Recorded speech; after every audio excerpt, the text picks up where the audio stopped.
पुरुषाच्या उजव्या हातावर जर तीर असेल, उजव्या हातावर, तर त्या माणसाला लक्ष्मी प्रसन्न असते, त्याच्या हातात भरपूर पैसा असतो. मोती घातला की माणूस शांत होतो, त्याचा राग शांत होतो. ऐका, मोतीची नथ का घालावी? महिलांना ज्या ज्या वेळी राग येतो त्यावेळी तो कुठं असतो? शेंड्यावर असतो, नाकाच्या शेंड्यावर. लोक म्हणतील देव धार्मिक आहे. आपल्या बुद्धीचा केंद्रबिंदू असा भुवयाच्या वर मध्यस्थानावरती असतो. तिळा एवढा का होईना पण गंध लावत जा. महिलांनी हातात बांगड्याच का घातल्या पाहिजेत? ज्यावेळी त्या बांगड्या मागे पुढे होतात, लोकांना आता घरात मायबाप लागत नाही. एक वाक्य सांगू तुम्हाला, त्या कुत्र्याला जेवढा खर्च करताना तुम्ही एका दिवसाचा, तेवढा मायबापाला महिन्यात सुद्धा लागत नाही. एवढा कुत्र्यावर समाज आज खर्च करतोय. कुत्रे पाळू नका असं म्हणणार नाही. गावातले कुत्रे पहा तुम्ही, अजूनही गल्लीमध्ये इळभर कोणी भाकर टाकीत नाही रे त्याला. इळभर भाकर टाकीत नाही. कुठं तरी खातेत पितेत, आपले वाट्यावर येऊन बसत, टाप होत नाही कोणाची गल्लीत घुसायची. नवीन कोणी आला का अख्खे कुत्र्याचा घोळका अख्खं गाव जागी करते.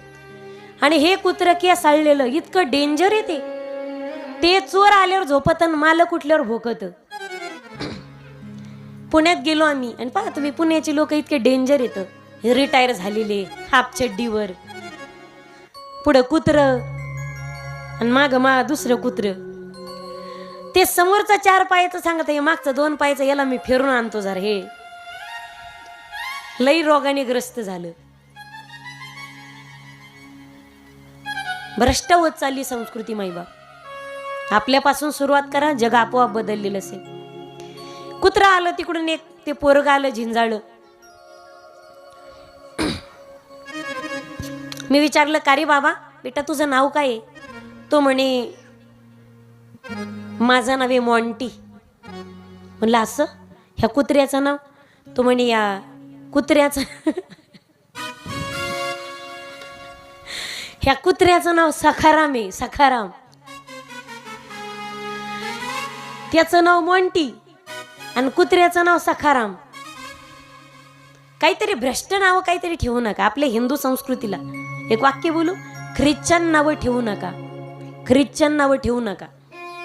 आज आपल्या सगळ्या शिक्षण पद्धतीवरती आक्रमण केलंय ख्रिश्चन संस्कृतीने, आणि चित्रपटातून आमच्यावर आक्रमण केलंय मुस्लिम संस्कृतीने. म्हणजे मी नाव ठेवते, त्यांची संस्कृती त्यांना प्रिय, आपल्यासाठी आपली हिंदू संस्कृती श्रेष्ठ ठेवा. हिंदू संस्कृती. विनंती असेल माझी सगळ्या माझ्या भगिनींना, कॉलेजला जाताना, ऑफिसला जाताना हे गंध पुसून जाते. लोक म्हणतील देव धार्मिक आहे. आपल्या बुद्धीचा केंद्रबिंदू असा भुवयाच्या वर मध्यस्थानावरती असतो. तिळा एवढा का होईना पण गंध लावत जा. तिळा एवढा का होईना, तिळा एवढी का होईना पण टिकली लावत जा. आपण हिंदू आहोत. आपलं बुद्धीचं तत्व, आपल्या कपाळाची पूजा झालीच पाहिजे. काही गोष्टी तुम्ही लक्षात देत नाहीत, पण सायंटिफिक रिझन सुद्धा आहेत, अत्यंत महत्वाचे आहेत. महिलांनी हातात बांगड्याच का घातल्या पाहिजेत? ज्यावेळी त्या बांगड्या मागे पुढे होतात त्यावेळी आपल्या नसा मोकळ्या होतात, ब्लड सर्क्युलेशन चांगलं होतं. प्रत्येक गोष्टीकडे आपल्याकडे तर्क आहे. पूर्वी बायकांना लग्नामध्ये 7 गोष्टी माहेरकडून भेटायच्या, आणि पोरीने लग्न करत असताना पोरामध्ये 7 गोष्टी पाहणं गरजेचं आहे. जेवढ्याचे लग्न राहिले तेवढे. तो कुलवान असावा, शिलवान असावा, गुणवान, धनवान, ज्ञानवान, विद्वान आणि सद्वान. यातली एक जरी गोष्ट कमी असली त्याला असं भासवायचं जणू त्याचा 12वीचा एक विषय काढायचा राहिला. काही नाही, पण भासवायचं त्याला. आणि पूर्वी महिलांना काही गोष्टी भेटायच्या सासरकडून. तिला पहिल्यांदा सासरकडून गोष्ट भेटायची. पहा तुम्ही, एंगेजमेंट कुंकू होत असताना पहिला कुंकवाचा करंडा तिला सासरकडून येतो, बरोबर आहे ना? पौर्णिमेचा चंद्र जसा गोरे तसं तुझ्या संसाराला पूर्णत्व प्राप्त हो, असा त्याचा अर्थ असायचा. चुडा तिला, पहिला चुडा तिला सासरकडून भेटायचा. चुडा, सौभाग्याचं जे लेणं सांगितलंय, सौभाग्यवतीचे जे अलंकार सांगितले, त्याच्यामध्ये काचेची बांगडी. इतर किती बांगड्या घाला, पण त्या मेटलच्या बांगड्यामध्ये एक काचेची असू द्या, एक काचेची असू द्या. पहिला कुंकवाचा करंडा, पहिल्या बांगड्या, चुडा.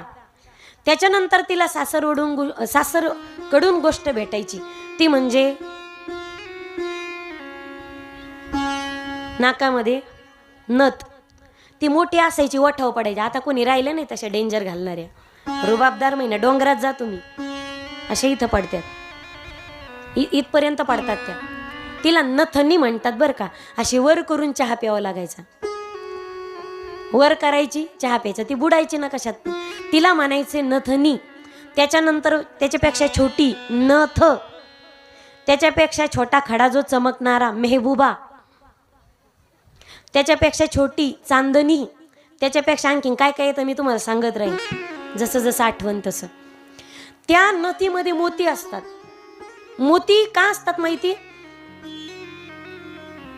शक्यतो महिलांनी डाव्या करंगुळीमध्ये, डाव्या बोटाच्या करंगुळीमध्ये मोती धारण करावा. पुरुषांनी उजव्या हातामध्ये, उजव्या करंगळीमध्ये मोत्याची अंगठी धारण करावी.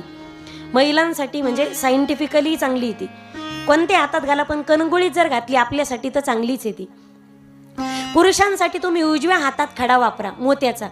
म्हणजे भविष्य, ॲस्ट्रॉलॉजी ज्याला म्हणतात ना, तर भविष्याच्या मानाने भविष्य जर पाहत असले की पुरुष मंडळीचा उजवा हात महत्वाचा असतो, आपल्यासाठी डावा हात महत्वाचा असतो. आपल्यासाठी पुरुषाच्या उजव्या हातावर जर तीर असेल, उजव्या हातावर, तर त्या माणसाला लक्ष्मी प्रसन्न असते, त्याच्या हातात भरपूर पैसा असतो.